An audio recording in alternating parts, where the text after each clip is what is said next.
Hi, I'm Janice Switlo, and today I'm going to take you a little bit back in time to some more antics of Canadian politics, and I'm quoting from the Chronicles of Canada, volume 30.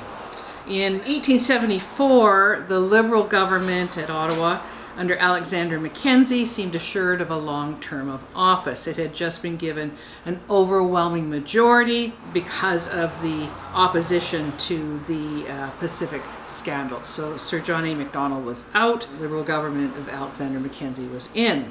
But, it says, you would think that would be a strong government agenda. It said that there were still many weaknesses evident, and, quote, many stragglers on the flanks were waylaid and brought back into their old camp by that arch strategist Sir John Macdonald.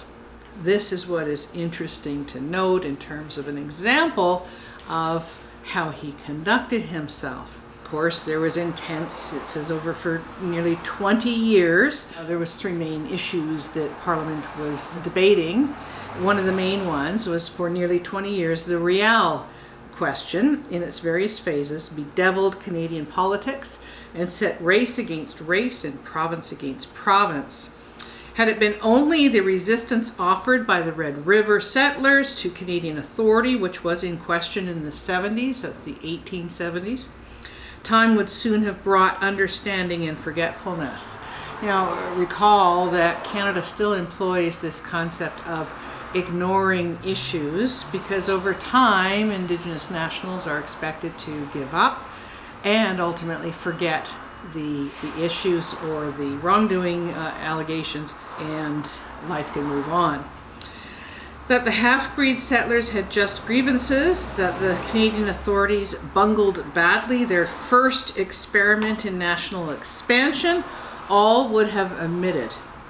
But the shooting in the cold blood of Thomas Scott, an Orangeman of Ontario, by the order of Louis Riel, lit fires of passion that would not die easily.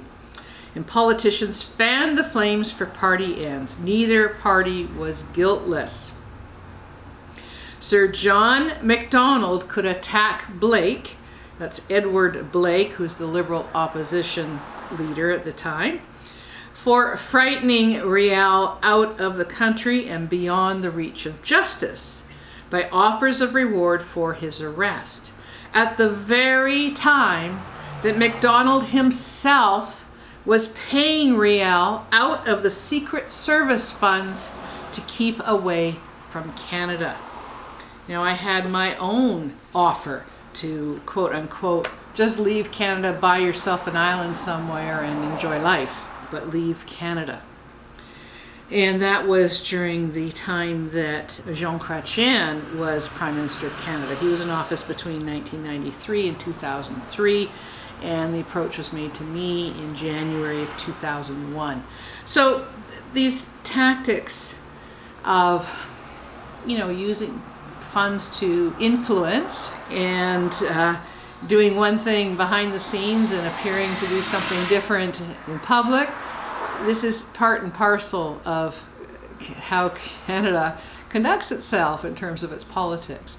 I put it to you that if all was well, if all was lawful, if Canada was truly a lawful nation abiding by the rule of law, it wouldn't be necessary to try to ensure that someone like me doesn't express some of the realities of what actually does exist. And that's all I have to say.